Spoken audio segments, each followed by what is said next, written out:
This is the SpectraLayers Pro 3 user interface.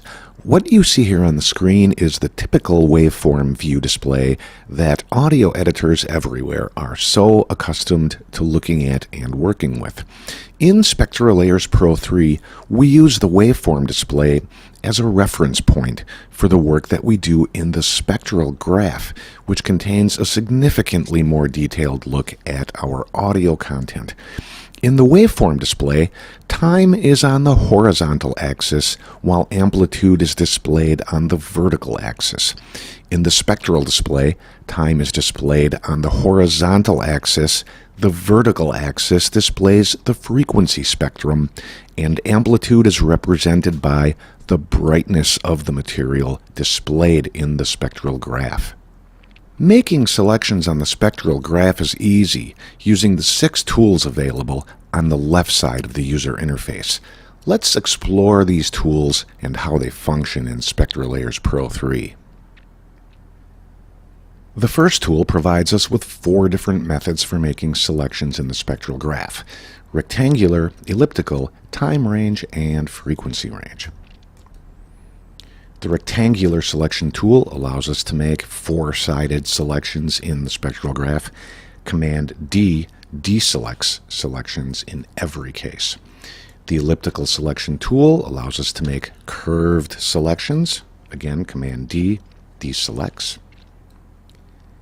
The time range selection tool gives us a user-defined time range that spans the entire frequency spectrum of your active layer.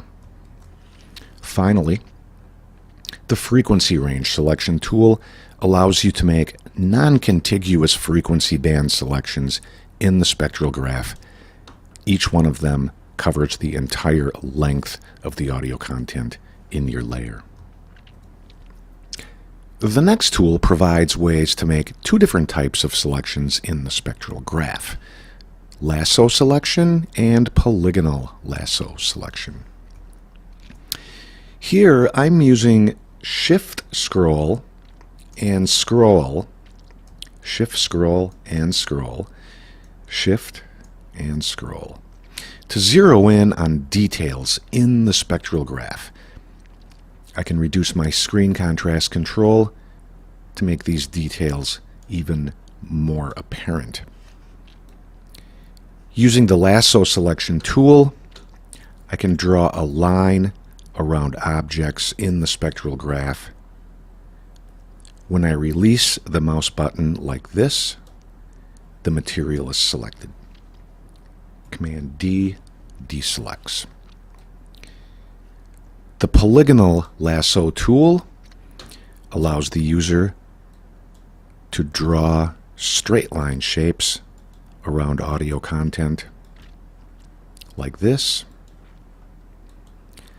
When I double-click to close the shape, the content within it is selected. Command D deselects the selection, and again I'm using my Scroll, Shift Scroll, Scroll, and Shift Scroll commands to restore my original view before moving on to the next tool. Next up, we have the Selection Brush tool. Before I demonstrate this tool, let's go over here to the Layers panel and change things up a little bit. Every layer can have its own custom color. We'll choose yellow for now, just for a change of pace before we go back to our exploration of the tools. Okay, up here in the toolbar is the place where we configure our tools to make them behave the way we need them to in the spectrum. In this brush tool demonstration, I'll choose a width of 1 second, and I will choose a height of 500 Hertz. Now, with the tool programmed this way, we can just click and drag across the spectrum and make selections anywhere we want. We can make non-contiguous selections anywhere in the spectral graph. Command D deselects, and we are now ready to go to our next tool. The Magic Wand tool intelligently seeks out areas for selection in the spectral graph. Let's go to the toolbar and grab the Zoom tool. The Zoom tool allows me to zoom in as close as I want for precision editing in the spectral graph. The Magic Wand tool can select non-contiguous shapes in the spectrum, which it identifies automatically.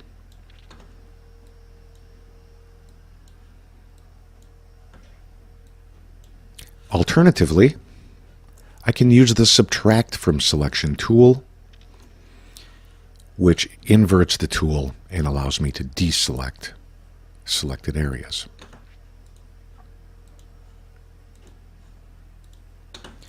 Moving over here to the Layers panel, when I right-click on the layer, I can zoom all the way out.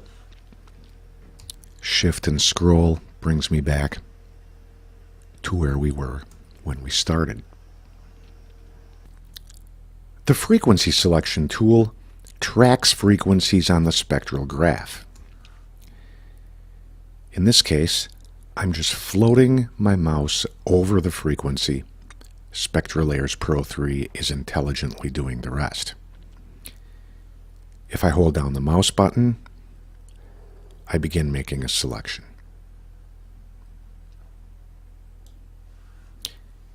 It's really easy.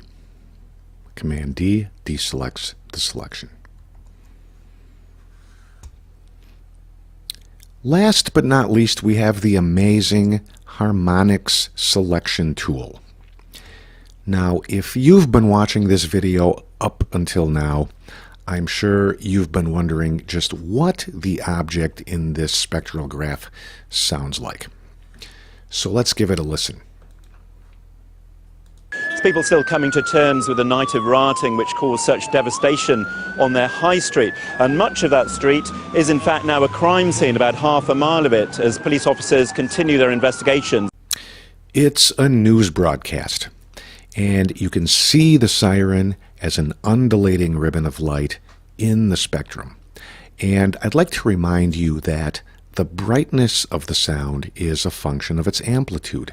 Over here, the siren is very, very bright, and over on the other side, the siren is not so bright, which means, of course, that the siren is moving, and it is definitely moving away from you, while at the same time, the newscaster is stationary.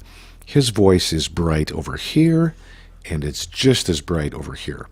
So we have the newscaster standing in one place, while the siren is moving away from the microphone. What we would like to do here is get control over this siren and bring the volume down a little bit so that the newscaster's voice becomes more intelligible. And we are going to accomplish this using the Harmonics Selection tool. Okay, let's get started. I'm going to adjust my view and my screen contrast control so that I can more clearly see the siren and its associated harmonic overtones series. In addition, I'm going to change the color back to the deeper one so that it's even easier to see the selection that I am about to make. Using the Harmonics Selection tool, I simply balance the cursor over the siren and draw the siren sound right down the line. As you can see, I'm picking up the siren's fundamental tone plus its associated harmonic overtones series. I'm also picking up some things in this sound that are not siren, but that shouldn't alarm us too much because we have ways to fix that in the next step.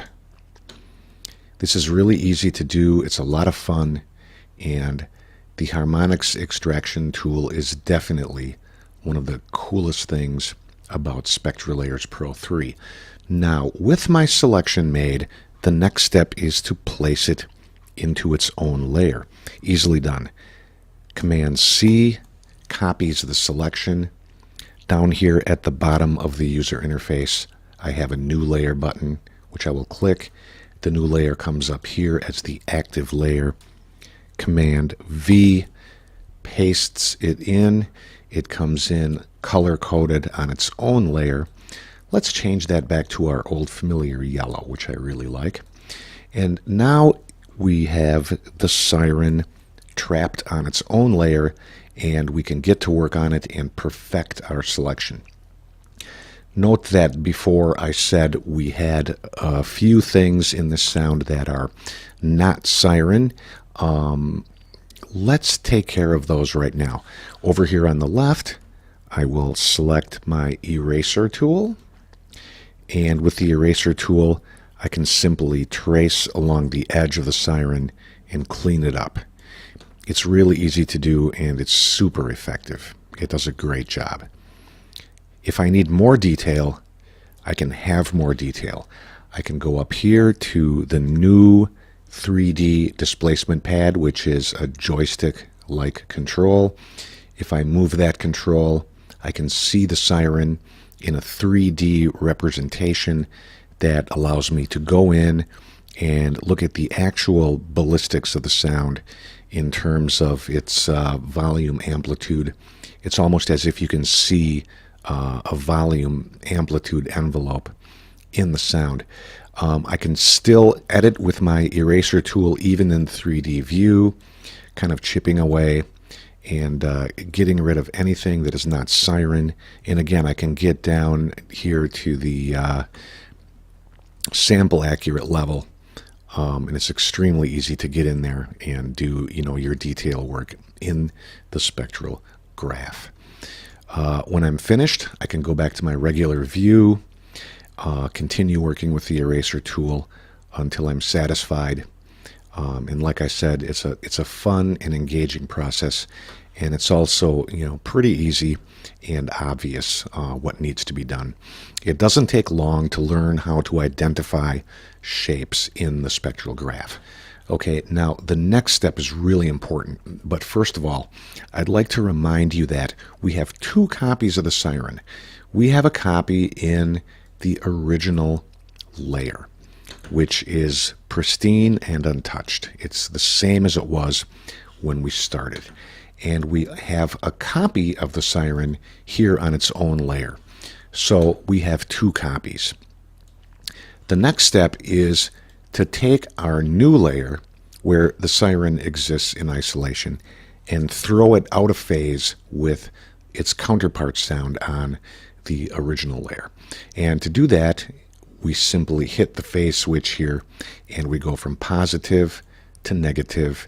And now the siren sound on the extraction layer is 180 degrees out of phase with the sound in the original content layer.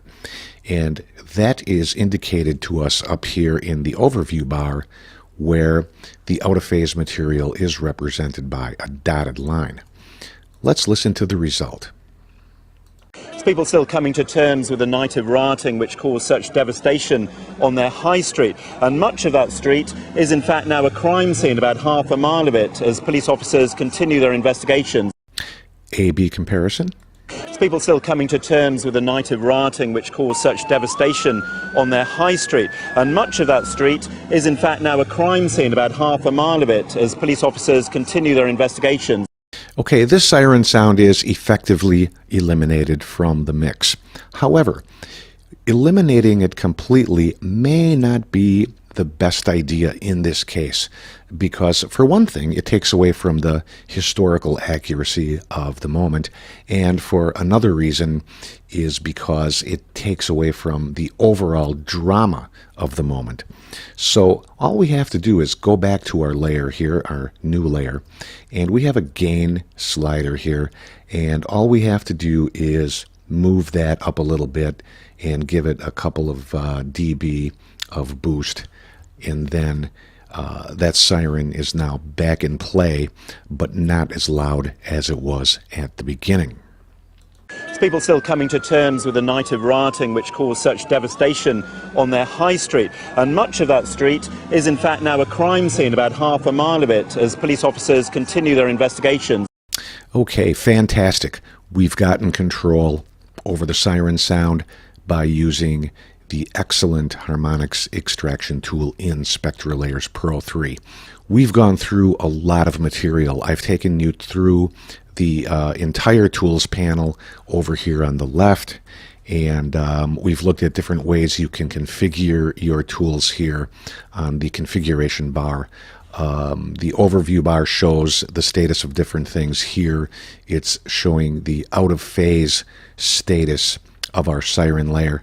The 3D displacement pad up here is excellent, and the 3D views of the audio content is spectacular. In the layers panel, you can see we have the gain fader to work with, we have color coding, and we have the all-important phase switch. There are many other features in SpectraLayers Pro 3, but if you know how to use the tools and copy and paste things into layers in the layers panel and use the phase switch, you are well on your way to becoming an expert in the area of SpectraLayers Pro 3